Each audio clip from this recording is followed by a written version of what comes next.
Hello everyone. जो हमारी निःशुल्क एनसीईआरटी सीरीज चल रही है, जिसके अंतर्गत हम देख रहे हैं पॉलिटी सामाजिक विज्ञान, जिसमें सामाजिक विज्ञान का विषय सामाजिक विज्ञान व राजनीतिक विज्ञान की जो क्लास 6 की एनसीईआरटी है, जिसका चैप्टर नंबर 2 आज देखेंगे विविधता में। जिसका चैप्टर यानी कि चैप्टर फर्स्ट का पार्ट 2 आज देखने वाले हैं, जिसमें हम स्टार्ट करेंगे जो पॉलिटी है उसका देखते हैं। चलिए तो आज हम फिर स्टार्ट करते हैं एक नए सिरे से। इसमें हम देखेंगे विविधता क्या है और उनके बारे में आज देखने वाले हैं कि विविधता है क्या।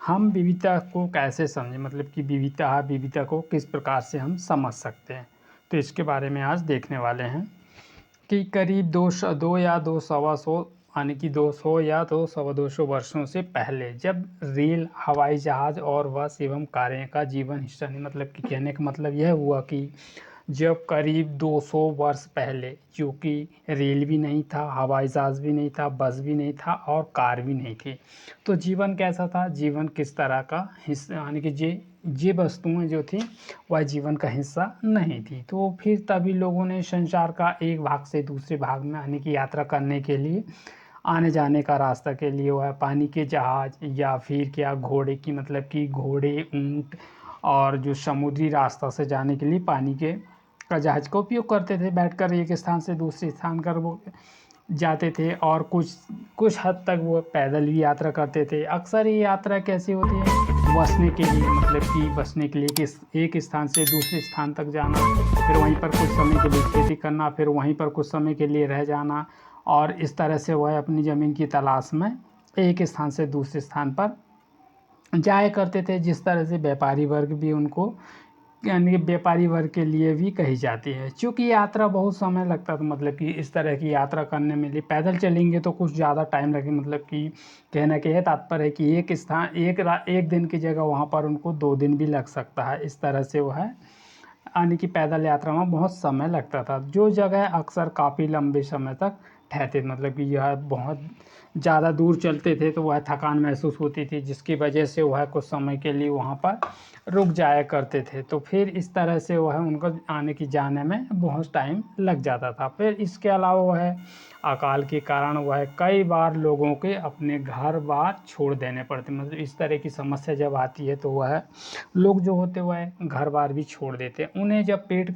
भर कर खाना नहीं मिलता है तो वह जगह जगह पर बस जाते, मतलब कि एक स्थान पर उनको पर्याप्त मात्रा में भोजन नहीं मिलने के कारण वह एक स्थान से दूसरे स्थान पर चले जाते थे, जिससे कि उनको भोजन की तलाश में वे घूमते रहते थे और फिर नई जगह को तलाश करते थे, फिर वहाँ पर खेती करते थे और फिर वहाँ अनाज को अनाज को वह उगाते थे, और जिससे कि वह अपना पेट का पालन पोषण किया करते थे। फिर युद्ध के कारण वह घर भी, जैसे कि उस टाइम पे युद्ध भी हुआ करते थे, युद्ध होने के साथ साथ वह सैनिकों में भर्ती हो जाते, जिसकी वजह से उनको घर भी छोड़ना पड़ता था। फिर लोग जब जगह जगह पर बसना शुरू हो गए तो उनको रहन सहन भी थोड़ा बदलाव, मतलब एक स्थान से दूसरे स्थान पर जाने लगे तो उनको जो रहन सहन का उसमें भी थोड़ा बदलाव भी आने लगा। कुछ चीज़ों में पुराने डेरों पर चलते थे, जैसे कि उनकी भाषा, भोजन, संगीत, धर्म आदि नए और पुराने मिश्रण होते, मतलब कि जो नए और पुराने धर्मों, यानी कि पुराने जो उनके जो धर्म संगीत है उनके मिश्रण भी हुआ करता था। इसके बाद उनकी सांस्कृतिक में नई जगह संस्कृति का आदान प्रदान होता था, मतलब इस तरह की जगह पर संस्कृति का आदान प्रदान भी हुआ करता था, जिस पर वह धीरे धीरे मिश्रित होकर वह जुगल पर मिलीजुली संस्कृति के रूप में वह उनका उपयोग किया करते थे। फिर अलग अलग अक्सर में क्षेत्रों में इतिहास में हम पता चलेगा कि किस तरह से विभिन्न सांस्कृतिक प्रभाव पर वहाँ के जीवन संस्कृति को आकार में योगदान देते, मतलब कि उनकी जो संस्कृति है वहाँ पर किस तरह से उनका आकार में विस्तार पूर्वक उसका योगदान दिया करते थे। और फिर इस तरह से कई अपने विशिष्ट इतिहासकार की विभिन्नता, इस तरह से जो विभिन्न तरह से ये इतिहासकार हैं उनकी इस प्रकार की विभिन्नता को वह दर्शाती या भी संपन्न होती हैं। ठीक उसी प्रकार लोग अलग अलग तरह के भौतिक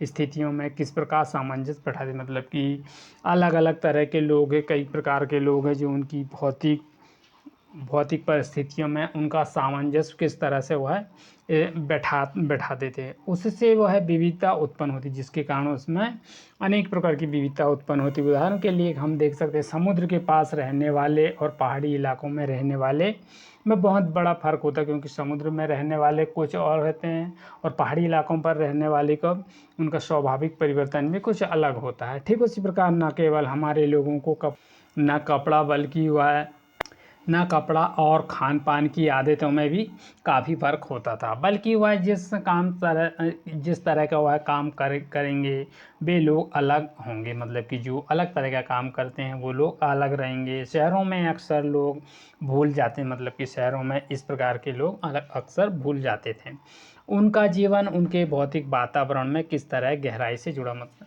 इनका जो पहाड़ी क्षेत्रों में रहने वाले लोगों का जीवन किससे रहता है, भौतिक वातावरण से, किस तरह से उनके वातावरण से जुड़ा रहता है। ठीक इसी प्रकार शहरों के लोग वह विरल होते हैं तथा उनमें सब्जी या अनाज उगाते हैं जो अपने चीज़ों के लिए बाज़ार पर निर्भर रहते हैं।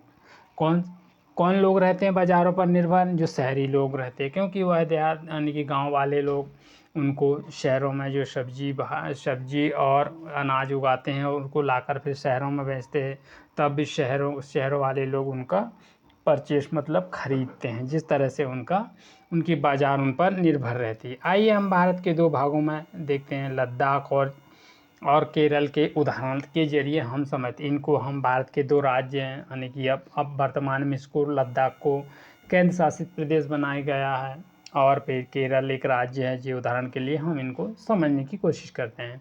क्षेत्र में विविधता ऐतिहासिक और भौगोलिकों का किस कारण अक्सर होता है।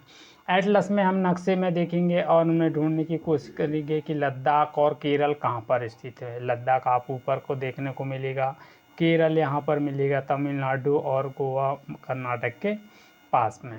और फिर इस तरह से वह किस तरह प्रभावित होते हैं उनकी सूची बनाइए।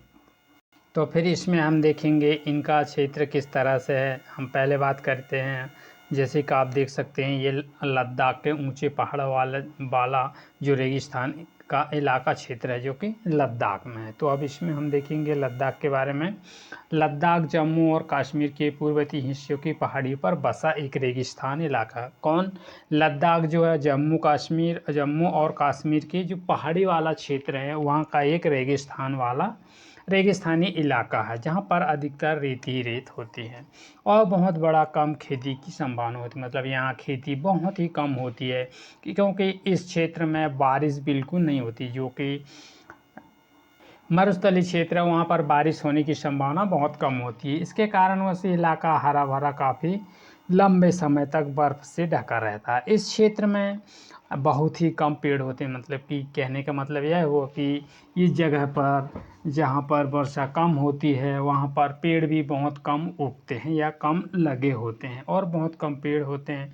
पीने के लिए पानी लोग गर्मी के महीने में पिघलने वाली बर्फ़ का सहारा लेकर वह उस पानी को पीते हैं। और यहाँ पर लोग खासकर किस्म की बकरी, जिसे हम पश्मीना बकरी का ऊन है, पश्मीना बकरी है जिसका ऊन से क्या बनाई जाती है, यहाँ पर शॉल बनती है और यह बहुत ही कीमती होता है। पश्मीना शाल बहुत ही महंगी होती है। लद्दाख के लोग बड़ी सावधानी से इस ऊन को इकट्ठा करके कश्मीर के व्यापारी को बेचते हैं। कहाँ के लोग? लद्दाख के लोग। कौन सी बकरी का? पश्मीना बकरी का जो ऊन है होता है उसको निकाल कर वह जम्मू कश्मीर के व्यापारी को बेच देते हैं। मुख्यतः यह जम्मू कश्मीर में पश्मीना बकरी की बहुत ही पुरानी शालें हैं। शाल जो पश्मीना की जो ऊन से बुनी हुई शाल होती है जो कि बहुत ही पुरानी है।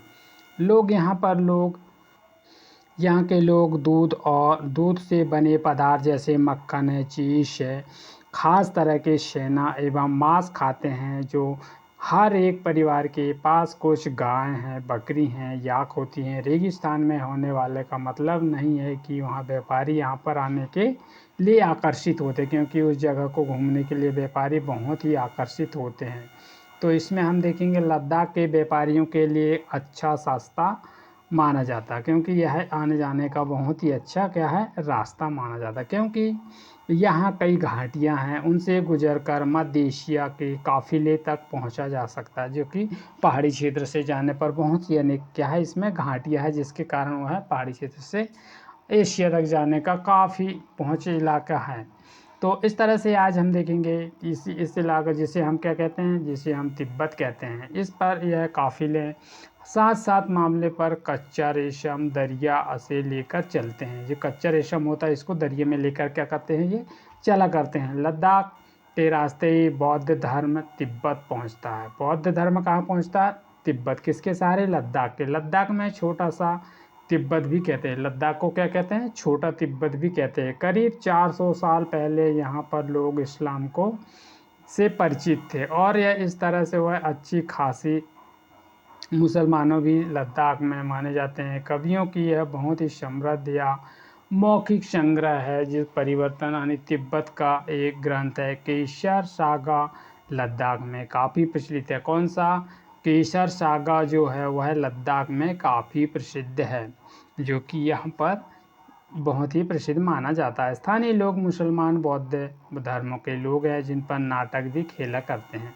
जैसे कि इसमें इस डायग्राम में देख सकते हैं कि उनकी शालें बनाती है कुछ औरतें, इनको दर्शाया गया है। फिर इसमें हम देखेंगे अगला कि कौन कौन से हैं जो अभी देखा हमने लद्दाख के बारे में। अब देखते हैं हम केरल। केरल के दक्षिण पश्चिम में कोने में बसा हुआ, केरल कहाँ है, दक्षिण पश्चिम के सबसे कोने में बसा है। वह समुद्री से घिरा है, एक तरफ समुद्र से घिरा था, दूसरी तरफ क्या है वो पहाड़ियों से घिरा है। जिस पहाड़ी में विविध प्रकार की मसाले हैं, जैसे कि काली मिर्ची है, लौंग है, इलायची है आदि उगाए जाते हैं। मामले के कारण इनके बहुत ही महंगे क्या है मसाले के कारण यहाँ का क्षेत्र जो व्यापारी के लिए बहुत ही आकर्षक का केंद्र माना जाता है। मछली पकड़ने के लिए इस प्रकार की यानी कि वो लकड़ी की वो जाली बनाकर वह मछली को पकड़ते हैं।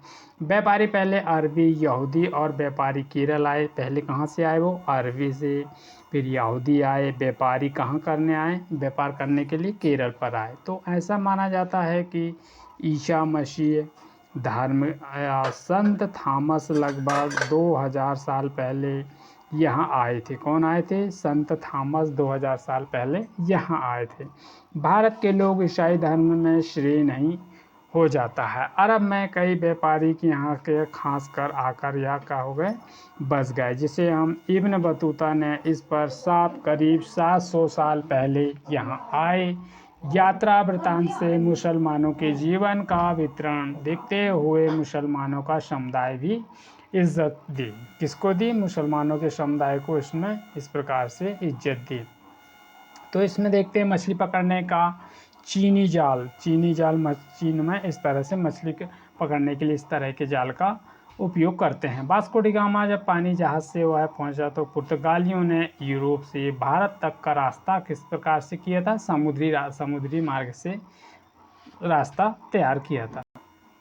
और फिर इस तरह चीन यानी कि किसमें समुद्री रास्ता ऐतिहासिक प्रभाव में, जिसका कारण था केरल के लोग विभिन्न प्रकार के धर्मों का पालन करते। कहाँ के लोग, केरल के लोग विभिन्न प्रकार के धर्मों का पालन करते हैं, जैसे कि इसमें यहूदी है, इस्लाम है, ईसाई है, हिंदू है एवं बौद्ध धर्म भी शामिल हैं। चीन के व्यापारी केरल आए और यहाँ मछली पकड़ने के लिए जाल का इस्तेमाल करते। चीन के व्यापारी कहाँ आए, केरल आए, और मछली पकड़ने किसका उपयोग करते थे, जाल का उपयोग करते थे। चीनी जालों या हूबहू मिलते हैं। यह चीना वाला भी कहते हैं, क्या कहते हैं इसे, चीना वाला भी कहते हैं। तलने के लिए लोग यहाँ बर्तन का इस्तेमाल करते हैं, किसको, मछली को। चीनी पट्टी भी कहते हैं, इसे क्या कहते हैं, चीनी पट्टी भी कहते हैं। चीन शब्द इस बात का इशारा करता है, चीन शब्द इस बात का भी इशारा करता है उसकी उत्पत्ति कहाँ से हुई, केरल के उपजाऊ जमीन और जलवायु। केरल की क्या उपजाऊ ज़मीन है, जलवायु है, चावल की खेती के लिए बहुत ही उपयोगी है। केरल की ज़मीन बहुत ही उपजाऊ है, जहाँ पर चावल की खेती बहुत अधिक मात्रा में की जाती है। यहाँ के लोग अधिकतर मछलियाँ हैं, सब्जियाँ और चावल खाते हैं। इस तरह से इनका जीवन चलता रहता है। तो फिर इसमें हम देखेंगे अगला फिर इसमें हम देखेंगे कि किस तरह से केरल के लोग और लद्दाख के लोग इनकी भौगोलिक स्थिति के बारे में एक दूसरे से बिल्कुल अलग है। केरल का भौगोलिक अलग है और लद्दाख का भौगोलिक अलग है, और दोनों की स्थितियाँ भी अलग अलग हैं। तो हम देखते हैं कि दोनों क्षेत्रों में इतिहास के इस प्रकार की संस्कृति का प्रभाव है। दोनों क्षेत्रों में चीन है, अरब है, मतलब कि चीन भी है और अरब से आने वाले व्यापारी बहुत ही प्रभावित है। मतलब कि केरल में भी और लद्दाख में भी कहाँ के लोग, अरब के और चीन के लोग बहुत ही इससे प्रभावित हैं। कि अपनी यहाँ पर केरल की भौगोलिक स्थिति के मसाले की खेती के लिए संभव बनाई गई। कहाँ के केरल की जो भौगोलिक स्थिति है किसके लिए संभव बनाई गई है? मसालों के लिए संभव। भौगोलिक स्थिति में ऊन के लिए व्यापारी अपने ओर खींचे चले आते। उनके लिए कहाँ खींचे चले आते व्यापारी? लद्दाख की ओर, क्योंकि वहाँ का बहुत ही उन्नत किस्म का ऊन मिलता है, जो पश्मीना बकरी से, जिससे कि शॉल बनाई जाती है। इस तरह से वह ऊनी वस्तुओं को खरीदने के लिए वह आकर्षित होते हैं। तो भौगोलिक में प्रभाव प्राय इसका इशारा होता है, किस में होता है? भूगोल में प्राय इसका गहरा रिश्ता होता है, एक दूसरे से बहुत ही संभव रूप से जुड़े होते हैं। तो फिर इसमें हम विविध प्रकार की संस्कृति केवल बीते हुए कल पर ही बात नहीं, इशारे हमारे जीवन वर्तमान में जीवन का आधार भी कम के आधार पर है। जगह पर दूसरी जगह आना जाना, हर एक कदम के साथ हमारे सांस्कृतिक है, रीति रिवाज हैं, जीने के लिए तरीका अलग अलग तरह से किए जाते हैं, जिनका विभिन्न तरह हिस्सा बना है। जहाँ पर हम पहुँचते हैं ठीक उसी तरह अपने घर से अलग अलग समुदाय के लोगों भी यहाँ पर रहते हैं, मतलब विभिन्न धर्मों के लोग भी यहाँ पर रहते हैं। रोज़मर्रा के जीवन में हर मिलजुल कर काम करते हैं और एक दूसरे से रीति रिवाजों की परंपराओं में घुले रहते हैं। अब देखते हैं हम इसकी विविधता में एकता, मतलब किस तरह की विविधता है, उसमें क्या एकता है। भारत की विविधता पर अनेकता की उसकी एक ताकत का स्रोत माना गया है।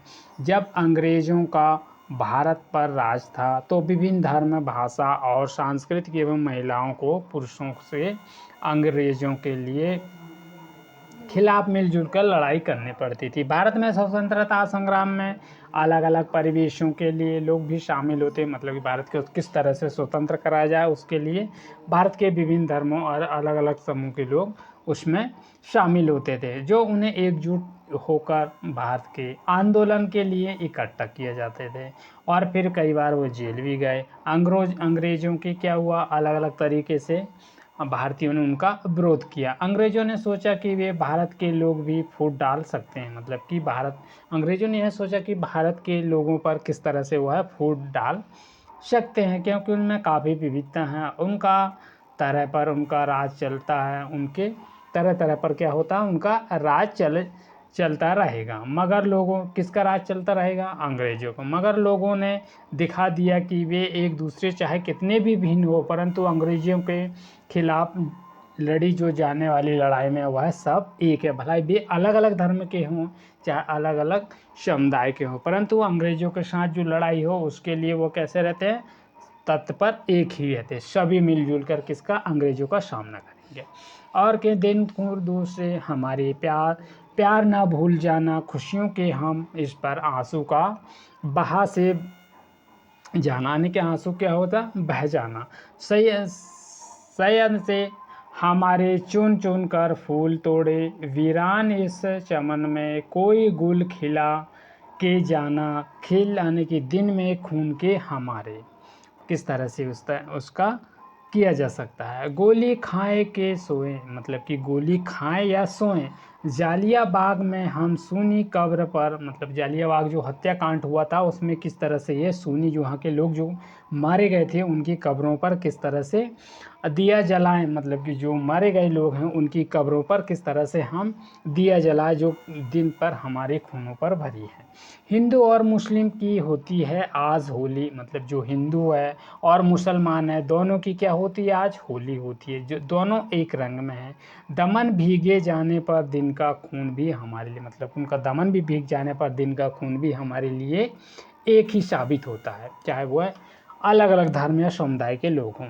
कुछ जेल में पड़े हैं, कुछ कब्र में पड़े, मतलब कि कुछ लोग तो कैसे हैं, मर गए हैं तो उन्हें क्या करते हैं, कब्र में गाड़ दिया गया। कुछ लोगों को क्या कर लिया था अंग्रेज़ों ने, यानी कि जेल में डाल दिए गए थे। 2 बूंद आंसू उन पर भी प्यार से बहे, मतलब जो मरे हुए लोग हैं और जो जेल में गए हैं जो लोग, 2 बूंद उनके आंसुओं के लिए भी बहा दिया जाए, दिन खून हमारे लिए। इस तरह से इस पंक्तियों में इन बातों को दर्शाया गया। भारतीय जन नाट्य के इप्टा के बारे में आप देखते हैं किस तरह से स्वतंत्रता संग्राम के दिवस के रूप में भाषण देते हुए कौन, पंडित जवाहरलाल नेहरू। जैसे कि हम इसमें देख सकते हैं कि जो पंडित जवाहरलाल नेहरू जी है, जो स्वतंत्रता दिवस के उपलक्ष्य पर अपना भाषण देते हैं। इस तरह गीत अमृतसर में जालियांवाला बाग हत्याकांड के बाद आने के बाद गाया जाता है, और यह हत्याकांड ब्रिटिश जनरल ने उन शांतिप्रिय प्राणी हत्याओं को गोली, मतलब कि जो वहाँ पर जो समुदाय बैठा था उन पर जो भाषण चल रहा था, फिर निहत्थे लोग जो बैठे थे लोग उस पर किसने, जनरल डायर ने अचानक से गोलियों की बारिश कर दी। जब तक हम गोली चलाते रहे, जब तक कि उनकी बंदूकों से पूरी गोली समाप्त नहीं हुई, मतलब कि गोलियाँ एक एक करके दाग दी नहीं गई हों। तो इस तरह से वह इकट्ठे होकर, वह भारतीय महिला है, पुरुष है, हिंदू, मुसलमान एवं सिख कितने भी लोग हों, परंतु अंग्रेज़ों के लिए वह पक्षपूर्ण नीति का ही विरोध करने के लिए ही उसमें ज़्यादातर घायल लोग हुए थे। इस पर गीत उन्होंने शायद शहीदों को याद में गाया। किसने गाया था, जो इस तरह के गीत गाए थे। स्वतंत्रता संग्राम के दौरान उनसे उभरे हुए गीत और चिन्ह विविधता के प्रकार से हमारा विश्वास बनाए रखते थे। और आप भारतीय झंडे की कहानी जानते हैं। स्वतंत्रता संग्राम के दौरान ही भारत के झंडे की परिकल्पना की गई। इस झंडे में किस तरह से, तो इसमें हम देख सकते हैं कि सारे भारत के लोग अंग्रेज़ों के किस तरह से खिलाफ इस्तेमाल किए गए, मतलब कि अंग्रेज़ों ने भारतीय लोगों को भारतीयों के खिलाफ ही किस तरह से इस्तेमाल किया। जवाहरलाल नेहरू ने अपनी किताब भारत की खोज में लिखा, भारत की एकता में कोई बाहर थोपी, यानी बाहर से आई हुई थोपी चीज़ नहीं थी, बल्कि वह बहुत से गहरी और अंदर के ही अलग अलग तरह के लोग विश्वास के और प्रथा को स्वीकार करने की संभावना थी। इससे विविध प्रकार के पहचाना जा सके और प्रोत्साहन किया जा सकता है। इस प्रकार नेहरू ने उनके अपने जीवन की यानी भारत में विविधता का वर्णन करते हुए भारत में विविधता में एकता के बारे में विचार किया था। किसने किया था, पंडित जवाहरलाल नेहरू ने। तो इसमें हम रविन्द्रनाथ टैगोर के द्वारा रचित हमारा राष्ट्रगान था, भारतीय एकता का ही एक अभिव्यक्ति है। और राष्ट्रगान किस तरह से एकता का वर्णन करता है, इसे हम शब्दों में लिखिए। तो फिर इसमें हम देख सकते हैं किस तरह से इनके बारे में दर्शाया गया। फिर इसमें अभ्यास के बारे में देख लें क्या है। हमारे इलाके यानी कि अपने इलाके में मनाए जाने वाले विभिन्न त्योहारों की सूची बनाई कि उनके इलाकों में कौन कौन से त्यौहार मनाए जाते हैं, उनके बारे में सूची बनाना है। और फिर आपको त्योहारों का सभी समुदाय के द्वारा मनाया, और कौन से त्यौहार है जो सभी समुदाय के द्वारा मनाए जाते हैं उनके बारे में लिखना है। अपने विचार में भारत के समृद्ध एवं विविधता विरासत के आपके जीवन में कैसा बेहतर बनाती, मतलब कि कहने के यह हुआ कि भारत की जो समृद्ध और विविधता में एकता के बारे में आपके जीवन में क्या यानी कि बेहतर बनाती, उनसे आपको क्या शिक्षा मिलती है, इसके बारे में आपको बतलाना है। आपके अनुसार अनेकता में एकता, मतलब कि भारत में किस तरह से एकता में अनेकता में एकता है, इसके बारे में विचार के लिए उपयुक्त भारत की खोज किताब किसने लिखी थी, पंडित जवाहरलाल नेहरू। इसके वाक्यांश में एकता के बारे में क्या कहना चाहते थे, पंडित जवाहरलाल नेहरू। और फिर इसमें क्या, जालियांवाला बाग हत्याकांड के ऊपर के लिखे गए यानी कि कौन से गाने की उस पंक्ति को चुनिए जो आपके अनुसार, जो अभी हमने जो पंक्तियाँ देखी थी उस पंक्ति को ही आपको लिखना है कि इसके अनुसार भारत की एकता के रूप में किस प्रकार की यह झलक होती है।